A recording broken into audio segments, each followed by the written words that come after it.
આપણા જીવનની ઊંચાઈ ઉપર લઈ જવા માટે આ સંસારમાં સૌથી મહત્વનો કોઈ ફાળો હોય તો મા બાપનો છે વાલા ભક્તો. જીવતા મા બાપ હોય ને ત્યારે કિંમત ન હોય, જ્યારે મા બાપ મરી જાય ને પછી કિંમત થાય એની.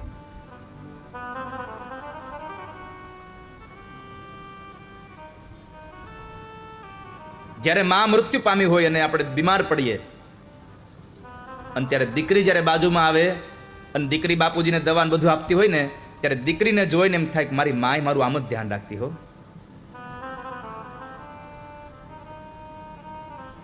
અને જ્યારે માની યાદ આવે ત્યારે આંખોમાંથી પાણીઓ પડે છે.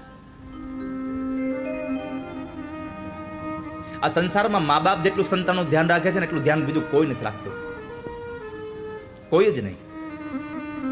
ચાહે પત્ની હોય, ચાહે બાળકો હોય, કોઈ પણ હોય, જે ધ્યાન મા બાપ રાખે છે. એક યુવાન દીકરો નોકરી કરતો હતો. રોજ ટુ વ્હીલ લઈને જાય નોકરી, ઓફિસે ટિફિન લઈને જાય અને પાછો આવે. રોજ ટિફિન લઈને જાય પાછો આવે. એમાં બરાબર એક વખતના સમયે ઓફિસ ગયો, ટિફિન ખોલ્યું બપોરના સમયે, તો બપોરના સમયે ટિફિન ખોલવામાં ટિફિનની અંદરથી એક પ્લાસ્ટિકની કોથળી નીકળી, ખાલી કોથળી પ્લાસ્ટિકની નીકળી. એટલે યુવાન વિચારવા માંડ્યો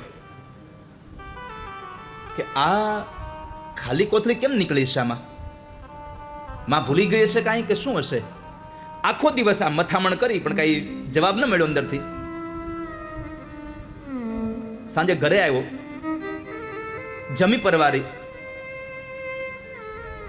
અને મા બાપ સાથે બેઠો તો ત્યારે માને પૂછ્યું કે માં, રોજ તમે ટિફિન ભરો છો, કોઈ દિન આજે મારા ટિફિનમાં ખાલી કોથળી નીકળી છે, કેમ આજ મારી થેલીમાં તમે આ ખાલી થેલી નાખી પ્લાસ્ટિકની? અને ત્યારે એ જન્મ દેવાવાળી માં એટલું બોલતી, દીકરા તું રોજ ટુ વ્હીલ લઈને જાય છે ને, હે ભાઈ તું રોજ ઓફિસે તારી બેગ લઈને જા છો અને તારી પાસે ટુ વ્હીલ છે, ફોર વ્હીલ નથી. અને અત્યારે ચોમાસાના મહિનાઓ ચાલુ થઈ ગયા છે. કદાચ તું ટુ વ્હીલ આવતો હોય અને રસ્તામાં વરસાદ આવે તો તારા ખીચામાં રહેલા પૈસા, તારા અગત્યના કાગળો, તારો મોબાઈલ પલળી ન જાય એટલા માટે મેં તને પ્લાસ્ટિકની કોથળી હારે આપી છે.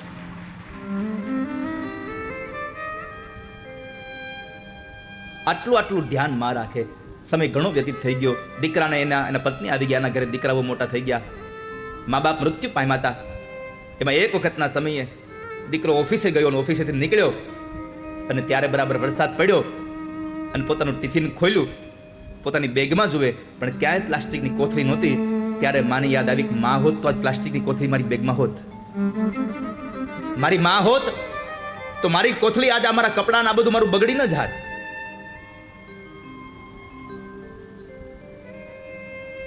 આ સંસારમાં તમે ક્યારેક અનુભવ કરજો, તમે ગમે તેટલા મોટા થઈ ગયા હો, તમારી ઘરે દીકરાઓ નહીં ઘરે દીકરા હોય, પણ તમારી ગૌઢી માં જ્યારે જીવતી હોય અને તમે રાત્રિના સમયે બહાર ગયા હો, જ્યાં સુધી તમે ઘરમાં ન આવો ત્યાં સુધી ઘરમાં બધા જ વ્યક્તિઓ રૂમ બંધ કરીને સુઈ જશે, પણ ખૂણામાં ખાટલો નાખીને પડેલી તમારી વૃદ્ધ માં નહીં સુવે ત્યાં સુધી, જ્યાં સુધી તમે ઘરે નહીં આવો ત્યાં સુધી. મા બાપ જાગતા રહે છે. હજી મારો દીકરો બહાર છે. એક જન્મની દેનારી માં એવી છે કે દીકરો ગમે તેવો થાય તો માના મોઢામાંથી દીકરા માટે કોઈ કુભાવ ન જન્મે. આજ ધુંધુકારી માને મારવા માટે દોડ્યો છે. માં હાથ જોડીને કહે છે, ભાઈ મને શું કામે ને મારે છે? તમને ખબર છે આ સંસારમાં તમે ઠંડક લેવા માટે હિમાલયમાં વયા જાવ ને, પણ જે ઠંડક માની ગોદમાં મળે એ તમને હિમાલયની ગોદમાં ન મળે કોઈ દિવસ. અને એટલે કવિ લખવું પડે, કેદાન કહે છે, હૈયું રે હિમાળો ન માં તું દયાનો મીઠો દરિયો. દરિયાનું પાણી હંમેશા ખારું હોય, પણ માં તો એટલી દયાળો મીઠો દરિયો છે. જેમ આકાશમાંથી અષાઢ મહિનામાં હેલીઓ વરસે, એમ હે માં તારી આંખમાંથી અમીની હેલીઓ વરસતી હોય છો. માની આંખમાં સદૈવ અમીની હેલીઓ જ હોય.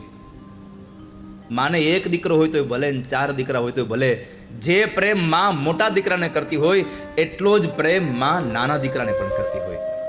એની બધી જ આંખો હરખી હોય છે.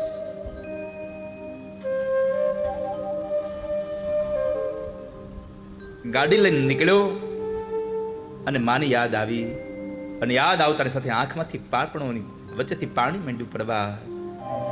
તું જ જનેતા હે માં, ધુંધુકારી માને દુઃખ દઈ રહ્યો છે. માં રડી રહી છે, ભાઈ મને ન હેરાન કર.